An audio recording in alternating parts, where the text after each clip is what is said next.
ओडिशा के राज्यपाल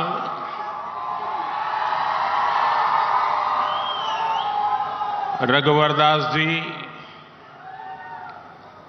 मुख्यमंत्री मेरे मित्र श्रीमान नवीन पटनायक जी,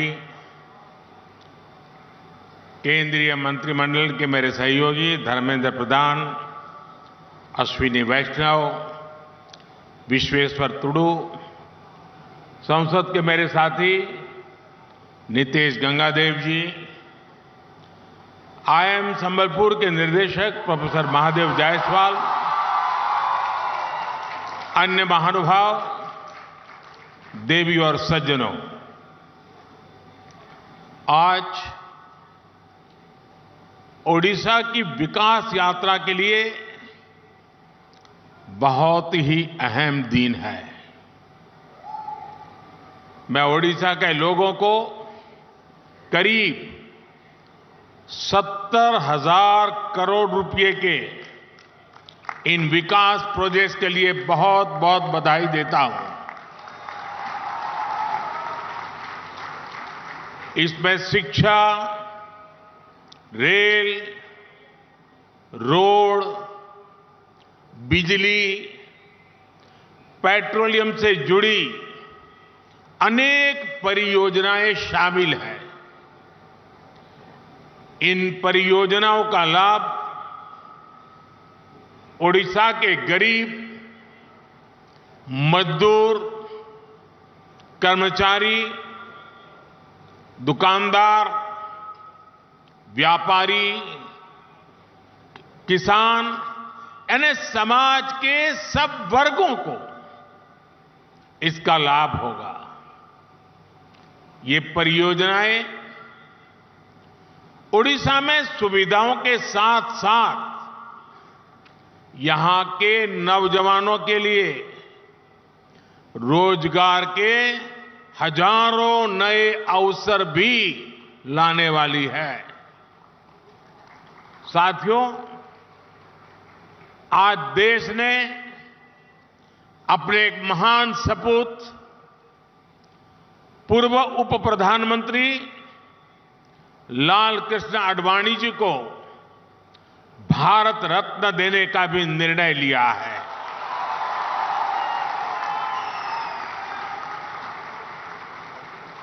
भारत के उप प्रधानमंत्री, गृह मंत्री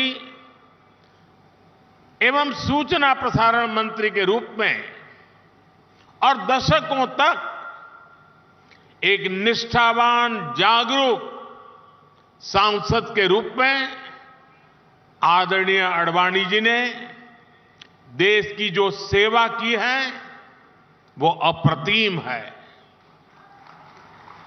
आडवाणी जी का ये सम्मान इस बात का प्रतीक है कि राष्ट्र की सेवा में अपना जीवन खपाने वालों को राष्ट्र कभी भुलाता नहीं है। मेरा सौभाग्य रहा कि लाल कृष्ण आडवाणी जी का स्नेह, उनका मार्गदर्शन मुझे निरंतर मिलता रहा है। मैं आदरणीय आडवाणी जी के दीर्घायु होने की कामना करता हूं और उन्हें ओडिशा की इस महान धरती से समस्त देशवासियों की तरफ से बहुत बहुत बधाई देता हूं। साथियों, हमने ओडिशा को शिक्षा का, कौशल विकास का एक महत्वपूर्ण केंद्र बनाने के लिए निरंतर प्रयास किए हैं। बीते दशक में ओडिशा को जो आधुनिक संस्थान मिले हैं, शिक्षा संस्थान मिले हैं, वो यहां के युवाओं का भाग्य बदल रहे हैं। आईसर ब्रह्मपुर हो या भुवनेश्वर का इंस्टीट्यूट ऑफ केमिकल टेक्नोलॉजी यहां स्थापित किए गए हैं। अब आईआईएम संबलपुर भी मैनेजमेंट के आधुनिक संस्थान के रूप में ओडिशा की भूमिका को और सशक्त कर रहा है। मुझे याद है आईआईएम के इस कैंपस के शिलान्यास का अवसर मिला था। अनेक रुकावटों के बावजूद अब ये शानदार कैंपस बनकर तैयार है और आप लोगों का जो उत्साह मैं देख रहा हूं ना, उसे मुझे लगता है कि कैंपस आपको कितना प्यारा लग रहा है। मैं इसके निर्माण से जुड़े सभी साथियों की प्रशंसा करता हूं। साथियों, विकसित भारत के लक्ष्य को हम तभी प्राप्त कर सकते हैं जब भारत का हर राज्य विकसित बने। इसलिए बीते वर्षों में हमने ओडिशा को हर सेक्टर में अधिक से अधिक सपोर्ट किया है। केंद्र सरकार के प्रयासों से ओडिशा आज पेट्रोलियम और पेट्रोकेमिकल के क्षेत्र में भी नई ऊंचाई प्राप्त कर रहा है। पिछले 10 सालों में ओडिशा में पेट्रोलियम और पेट्रोकेमिकल क्षेत्र में 1.25 लाख करोड़ रुपए से अधिक का निवेश किया गया है। बीते 10 वर्षों में पहले की तुलना में रेलवे के विकास के लिए उड़ीसा को 12 गुना ज्यादा बजट दिया गया है।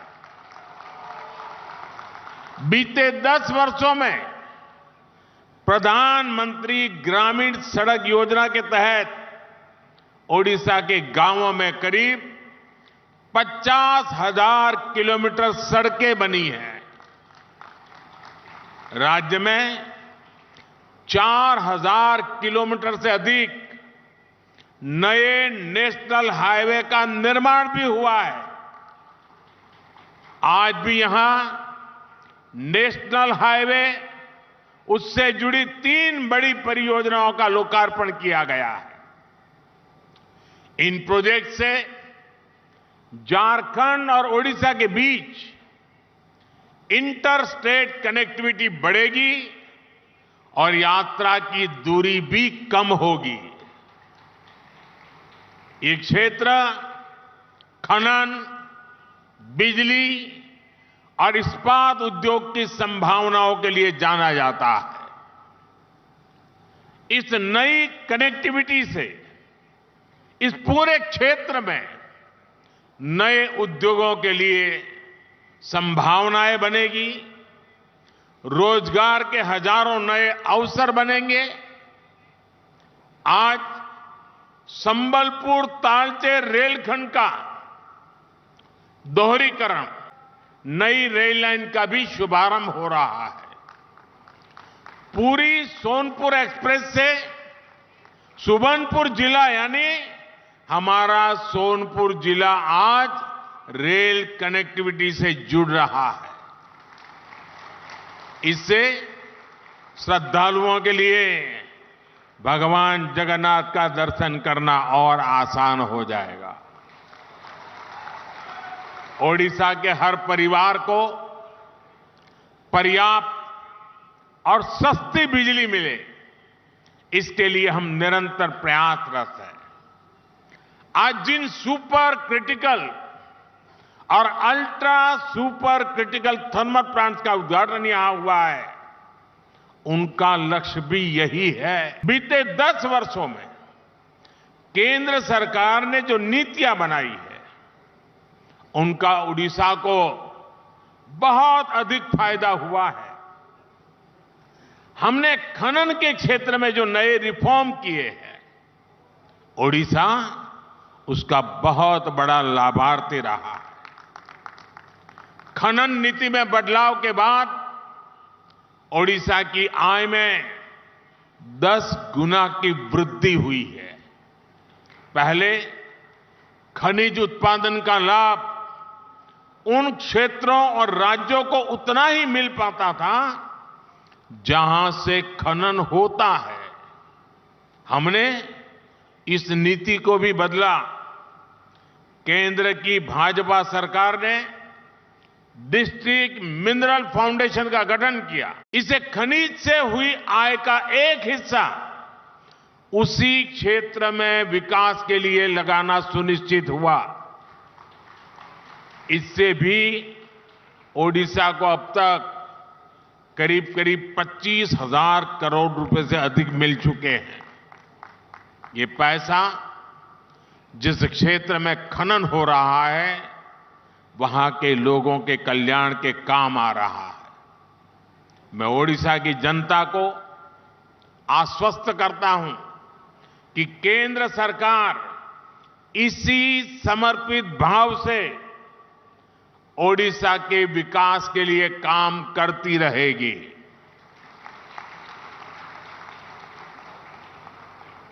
साथियों, मुझे यहां से एक बहुत बड़े कार्यक्रम में जाना है, खुले मैदान में जाना है, तो वहां मिजाज भी कुछ और होता है। तो मैं यहां लंबा समय आपका नहीं लेता हूं, लेकिन वहां मैं जरा अधिक समय लेकर के काफी बातें करूंगा। 15 मिनट के बाद उस कार्यक्रम में पहुंचूंगा। एक बार फिर आप सभी को विकास कार्यों के लिए मैं बहुत बहुत बधाई देता हूं और मेरे युवा साथियों को विशेष बधाई।